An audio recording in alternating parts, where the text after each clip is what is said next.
Hello everyone. Varanasi event వేదికగా రాజమౌళి గారు మాట్లాడుతూ హిందువుల మనోభావాలు దెబ్బతినేలా కొన్ని వ్యాఖ్యలు అయితే చేయటం జరిగింది. అంతేకాదు ఇప్పుడు వదిలిన గ్లింప్స్కి కూడా తక్కువ వ్యూస్ వస్తున్నాయట. సో ఇదే అంశం మీద విశ్లేషణ తీసుకునే ప్రయత్నం అయితే చేద్దాం. ప్రస్తుతం మనతో జర్నలిస్ట్ శ్రవణ్ కుమార్ గారు ఉన్నారు. వెల్కమ్ చెప్దాం. Hello sir. హలో, నమస్తే. సార్, ఇప్పుడు దీని ఎఫెక్ట్ మూవీకి ఏమన్నా పడచ్చు అంటారా? ఇప్పుడు గతంలో మాదిరిగా రోజులు మారాయి. Yes sir. మనకేంటంటే ఏదన్నా మాట్లాడేటప్పుడు ఒళ్ళు దగ్గరకు పెట్టుకొని మాట్లాడాల్సిన రోజులు ఉన్నాయి. ముఖ్యంగా పబ్లిక్ అడ్రస్ చేస్తున్నప్పుడు ఒక సెలబ్రిటీగా ఉండి లేదా ఒక హోదాలు ఉన్నవాళ్ళు కానీ లేదా ఒక పబ్లిక్ అడ్రస్ చేస్తున్నామంటే ఒక మైక్లో మాట్లాడడం, ఒక స్టేజ్ మీద మాట్లాడుతున్నాం, క్యాజువల్గా మనం ఏదో చిట్ చాట్ లేదని మాట్లాడుకున్నాం, అట్లా కూడా మాట్లాడే రోజుల్లో ఈరోజు. అట్లాంటి పొజిషన్లో మనం ఇష్టం వచ్చినట్టు నోటికి వచ్చినట్టు మాట్లాడదాం అంటే దాని పర్యవసనం ఎలా ఉంటుంది అంటే ఇలా రాజమౌళిలో మూల్యం చెల్లించుకోవాలి. ఇప్పుడు ఏమైంది, ఏకంగా తన మహేష్ బాబు లాంటి హీరో, ఒక రాజమౌళి లాంటి స్టార్ డైరెక్టర్ గ్లిమ్స్కే వ్యూస్ తగ్గిపోతున్నాయి అన్న ఎక్స్పెక్టేషన్ అంత లేవు. దీని వెనక ఏముంది అంటే boycott Rajamouli, boycott Ramayana cinema అని చెప్పేసి ఒకటి నడుస్తూ ఉంది. ఎందుకు అంటే రాజమౌళి గారి వివాదాస్పద వ్యాఖ్యలు అసందర్భంగా చేయడము, అనాలోచితంగా చేయడము, ఒక రంగట మూర్ఖంగా చేశాడు అనే చెప్తాను నేను. అవసరం లేదు అసలు ఆయనకు. ఇప్పుడు ఒక రామాయణం అంటే మనోభావాలు, హిందూ ధర్మం, ఈ రోజుల్లో మనం చూస్తున్నాం ఒక భక్తి భావం పెరిగింది ప్రజల్లో. భక్తి భావం అనడం ఒకవైపు, అలాగే మోడీ మానియా నడుస్తున్న ఈ ట్రెండ్ కాలంలో సోషల్ మీడియా మోడీ పరివార్ అని చెప్పేసి ఏకంగా లక్షలాది అకౌంట్లు ఉన్నాయి. మీకు ఐడియా ఉందో లేదో. చివరాఖరికి సోషల్ మీడియా సంస్థ కూడా వాటిని వాటిని బ్యాన్ చేయాలి. మీరు మీ పేరు పక్కన ఈ మోడీ పరివార్ అని పెట్టుకోవడం, అంటే మీ పేరు జాకీర్ బ్రాకెట్లో మోడీ పరివార్ అంటే మీరు ఆయన ఒక కుటుంబ సభ్యుడిని అని చెప్పుకోవడం, అట్లా ఉన్నది. శ్రవణ్ కుమార్ పేరు పక్కన అట్లా పెట్టుకొని లక్షలాది మంది, దేశం మొత్తం 1 కోటికి ఎక్కువ 4 కోట్ల ఎక్కువ అకౌంట్స్ ఉన్నాయి దాంట్లో. సో అట్లాంటి వాళ్ళతో పెట్టుకున్నప్పుడు మరి ఇంపాక్ట్ అయితే ఉంటుంది కదా, ఖచ్చితంగా ఉంటుంది. తనకు అదృచ్ఛికంగా మాట్లాడడం కావచ్చు, లేదా నిజమే మాట్లాడుండవచ్చు. ఒక నమ్మకమైనటువంటి నమ్మకమైనటువంటి కర్మ సిద్ధాంతాన్ని, ధర్మ సిద్ధాంతాన్ని నమ్మేటువంటి విధానానికి వ్యతిరేకంగా మాట్లాడావు. మరి అదే సినిమా, రామాయణం సినిమా తీసుకుంటూ దేవుడు ఇలా చేస్తాడా? హిందుత్వ ధర్మంలో ఏముంటుంది? కర్మ ఉంటుంది. మనం చేసిన కర్మను బట్టే రిఫ్లెక్షన్స్ ఉంటాయి అంటే కదా. మనం కృషి చెయ్యాలి. దేవుడు గాల్లో దీపం పెట్టుకొని దేవుడే దిక్కని అనకూడదు. అంటే నీ దేవుడు టెక్నికల్గా ఏదో లీక్ అయింది, టెక్నికల్గా సౌండ్ రాకపోతున్నాం, టెక్నికల్గా లైట్ వెళ్ళకపోతే దేవుడు ఏం చేస్తాడు? జరుగుండవచ్చు. శివాజ్ఞ లేని శివమైన కుట్టకపోవచ్చు, కానీ కర్మ సిద్ధాంతం ఉంది.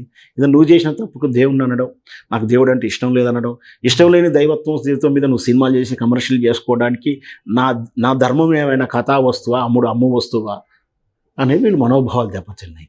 ఆ విధంగానే పోస్టులు కనిపిస్తూ ఉన్నాయి. చివరికి బైకాట్ అంటున్నారు. సో అంటే అనాలోచితంగా మాట్లాడితే మూల్యం ఎవరు చెల్లించుకుంటున్నాడు? సార్, ఇప్పుడు నీకు వ్యక్తిగతమైన అభిప్రాయం కావచ్చు, నువ్వు నమ్మాలని, ఖచ్చితంగా నువ్వు నాకు నచ్చినట్టు మాట్లాడనట్లేను, మాకు విరుద్ధంగా మాట్లాడద్దు, మా మనోభావాలు దెబ్బతీసేలా మాట్లాడవద్దు అని అంటున్నావు. సో నువ్వు మా ధర్మం సినిమా చేసుకుంటూ, మా కథా వస్తుగా చేస్తూ, మళ్ళీ ఇంకా టీచ్ చేస్తూ, ఇప్పుడే గతంలో కూడా ఆయన రామాయణ మహాభారతాలు నమ్మకం లేదు కానీ నాకు అది మంచి ఫిక్షన్ స్టోరీ, డ్రామా స్టోరీలు అంటున్నాడు. అంటే మనం ఇతిహాసాన్ని, ధర్మశాస్త్ర పుస్తకంగా చూసేటు పుస్తకాలని నీకు ఫిక్షన్, మెలోడీ డ్రామా, దాంట్లో థ్రిల్ ఫిక్షన్స్ కనిపిస్తున్నాయన్న ఫీలింగ్లో ఉన్నావంటే నీ ఐడియాలజికల్ తప్పు. ఉంటే నీ కాడ పెట్టుకో, కానీ స్టేజ్ మీద మాట్లాడుతున్నప్పుడు అలాంటి వాళ్ళని వచ్చి మమ్మల్ని సినిమా చూడమంటున్నావు, నువ్వు తీసుకో, కానీ మమ్మల్ని కూడా చూడమంటున్నా, మేము బైకాట్ చేద్దాము, మా హిందువుల ద్వారా బైకాట్ చేస్తాము అని అంటుంది. దానివల్ల రిఫ్లెక్ట్ అయింది. మీరు ఒక ఉన్నతమైన హోదాలా ఉండి 10 మందికి చెప్పే స్టేజ్లో ఉండి, ఆల్రెడీ సినిమా పరిశ్రమలో ఒక సీన్ ఉండి ఏం జరిగిందో మనం చూసాం. నిన్నగాక మన hero Prithvi 30 years Prithvi cinema, Vishwaksen cinema ఈవెంట్లో ఏం మాట్లాడాడు పృథ్వీ గారు? ఏదో పొలిటికల్ సెటైర్ వేసాడు, దానివల్ల బ్యాన్ అయింది cinema. Openings Laila ban, boycott line అనేసరికి తెల్లవారులోపు లక్షలాది ఆశ్రయాలతోటి అయ్యేసరికి ప్రొడ్యూసర్ కాలబేరాడికి వచ్చి నా జీవితాన్ని నాగం చేయకండి, ఆయన తెలుసో తెలియకో మాట్లాడారని క్షమాపణలు చెప్పుకొని వేడుకునే పరిస్థితికి నిర్మాతను దిగదార్చాడు కదా. సార్, ఇప్పుడు ఈ వారణాసి మూవీ కూడా అంటే బజ్ కూడా తగ్గచ్చు అంటారా? దానివల్ల వ్యూస్ కూడా తగ్గిపోయినాయి అంటారా? ఖచ్చితంగా ఓవర్ ఎక్స్పెక్టేషన్ చేయడం ఒకటి, ఆటోమేటిక్గా ఇది మాట్లాడడం ఒకటి, ఇంకొకటి ఏంటంటే ఏంటంటే నువ్వు ఎంత బజ్ క్రియేట్ చేస్తానికి ఏదో చేసినా కూడా కామన్ మ్యాన్ నీ ఆడియో ఫంక్షన్కి వచ్చే యాక్సెస్ని కట్ చేసినావు. నువ్వు ఎక్కడో పోయి ఫిలిమ్స్ ఇట్లా పెట్టేసి నువ్వు దాని ఒక ఇంతమంది రావాలి రాకూడదు అని ఒక క్రియేట్ చేస్తాకే రాని వాళ్ళు కట్ అయిపోయారు, ఆ బజ్కు కట్ అయిపోయారు. చూద్దాంలే చేద్దాంలే అనే కాడికి వచ్చారు. అంటే ఒక క్యూరియాసిటీని సస్పెన్స్ ఎక్కువసేపు ఉంచితే ఇంట్రెస్ట్ పోతుంది. అట్లాగా అది జరిగి ఉండవచ్చు, ఇలా మాట్లాడి ఉండడం.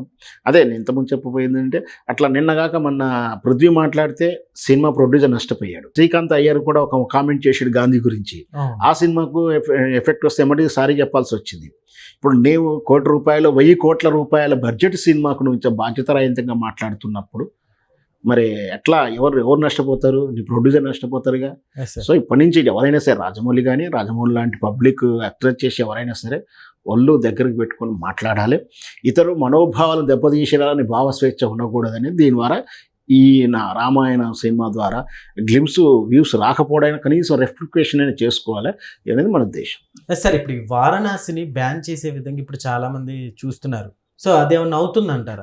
ఎఫెక్ట్ ఏమైనా పడుతుంది? బ్యాన్ ఎవరు చేయలేరు. ఎందుకంటే చాలా సందర్భంలో పొలిటికల్ సెటైర్ సినిమాలు కూడా ఆపలేకపోయారు. భావ స్వేచ్ఛ అంటారు. నీకు ఎక్కడ ఆబ్జెక్షన్ ఉందో చూడు, ఆ ఆబ్జెక్షన్ పాయింట్ కట్ చేస్తారు, లేదా అక్కడ బీప్ వేయమంటారు, లేదా పేరు మార్చమంటారు. అది ఆపడం చాలా కష్టతరమైన సినిమా అవుతుంది. ఎక్కడో న్యాయ పోరాటం చేయలేకను అలసిపోయిన వాళ్ళు సినిమాను పోరాడలేక 1-2 సినిమాలు ఇది ఆగిపోయాయి చరిత్రలో. కానీ ఏ సినిమా కూడా ఆపడం బ్యాన్ చేయడం అంత ఈజీ ఏం కాదు. మొత్తం విరుద్ధంగా సినిమా కంటెంట్ విరుద్ధంగా ఉంటే చెప్పలేమో. కానీ ఇక్కడ ఆయన వ్యక్తిగత కామెంట్స్ విషయంలో సినిమాకి ఇంపాక్ట్ పడుతుంది కానీ సినిమాను బ్యాన్ చేయరు. కాకపోతే ఎనానమస్గా వీళ్ళు స్వతంత్రంగా బైకాట్ అని చెప్పేసి సినిమా అలా ఉంటే చూడొద్దని చెప్పుకోవడం ఇవన్నీ జరిగితే మాత్రం ఖచ్చితంగా సినిమాకి నష్టం అవుతుంది కానీ బ్యాన్ అయితే అవ్వకపోవచ్చు. సార్ అయితే ఇప్పుడు ఇందులో ఉండే ఈ టైటిల్ కూడా వేరే వాళ్ళది కాపీ కొట్టారన్నట్లు కూడా ఒకటి నడుస్తుంది. సో దీని గురించి ఏం చెప్తారు సార్? ఇట్లాంటి వివాదాలు తెలుగు సినిమా పరిశ్రమకు తరచూ వస్తూనే ఉన్నాయి. ఈ పాలసీ విషయంలో కూడా గతంలో కూడా నేను ఒకసారి చెప్పాను, అంటే నా అభిప్రాయం చెప్పాను. బాలకృష్ణ గారి సినిమా టైటిల్ విషయంలో ఏదో వచ్చినా చాలా వరకు వచ్చినా కూడా వాస్తవానికి అయితే ఫిల్మ్ ఛాంబర్లో ఏదైతే టైటిల్ రిజిస్టర్ చేయించుకుంటారో అది నాకు తెలిసినంత 1 year వ్యాలిడిటీ. తర్వాత తరచూ దాన్ని రెన్యువల్ చేసుకోవాలి. అప్పుడు నీకు హక్కులు ఉంటాయి, నీకు తప్పించి ఎవరు పెట్టుకోవడానికి వీలు లేదు. నువ్వు రెన్యువల్ చేసుకోవడం ల్యాప్స్ అయిపోతే వేరే వాళ్ళకి ఇచ్చే అవకాశాలు కూడా ఆఫ్టర్ 3 yearsతో ఏదో ఉంది టెక్నికల్గా అయితేనే. కానీ అట్లా అయినా కాకుండా కూడా ఇచ్చేయడం కానీ ఆల్రెడీ ఉన్న టైటిల్ని వాళ్ళకు చెప్పి కానీ పర్మిషన్ తీసుకొని కానీ అనుమతి తీసుకొని కానీ పెట్టుకోకుండా వీళ్ళు పెట్టుకోవడం, తీరా వివాదం వచ్చిన తర్వాత ముందలేదో చిన్న క్యాప్షన్ చేంజ్. అంటే అంతకుముందు ఒక సినిమా బాలకృష్ణ గారి లయన్ సినిమా కదా, లయన్ టైటిల్ విషయంలో కానీ ఇంకా 2-3 సినిమాలు బాలకృష్ణ అందరి సినిమాలు అందరిలో ఏదో వచ్చినప్పుడు ముందలేదో చిన్న టైకి తలిగించు ఎన్బీకే అని ఆయన తలిగించుకున్నాడు. అయితే ఇంకేదో ఒక చిన్న తలిగించుకొని చిన్న మార్పు చేసుకుని పెట్టుకోవడం అనేది సమంజసం కాదు. ఇంకా టైటిల్ చాలా ఉంటాయి. దీంతో పాటు చాలాసార్లు నా టైటిల్ అని వచ్చిన వాళ్ళు ఉంటారు, కొందరు పబ్లిసిటీ కోసం వచ్చిన వాళ్ళు ఉంటారు, లేదంటే కొందరు నిజంగా టైటిల్ రెన్యువల్ చేసుకోకపోవడం వల్ల నష్టపోయే వాళ్ళు ఉంటారు. అంటే రెన్యువల్ చేసుకోడు కానీ నాదే అనే ఫీలింగ్లో ఆయన ఉంటాడు. సో అట్లయినా పోరాడితే మళ్ళీ నాకు వస్తుంది అనుకుంటారు. కొన్ని సందర్భాల్లో ఇవి మ్యూచువల్ అండర్స్టాండ్తో వెళ్ళిపోతాయి. ఇక్కడ దాకా వివాదం వచ్చిన తర్వాత పెద్దవాళ్ళు కాబట్టి వాళ్ళు ఏదన్నా ఇన్ఫ్లుయెన్స్ చేయడం కానీ, లేదా పెద్దవాళ్ళతో నాకు ఎందుకులే అని, సో లేదా వాళ్ళు ఏదైనా గుడ్ విల్ ఇస్తే ఇట్లాంటివి సమస్య పోతుంది, పెద్దగా అది వివాదం అవుతుందని నేను అనుకున్నాను. Okay sir, thank you.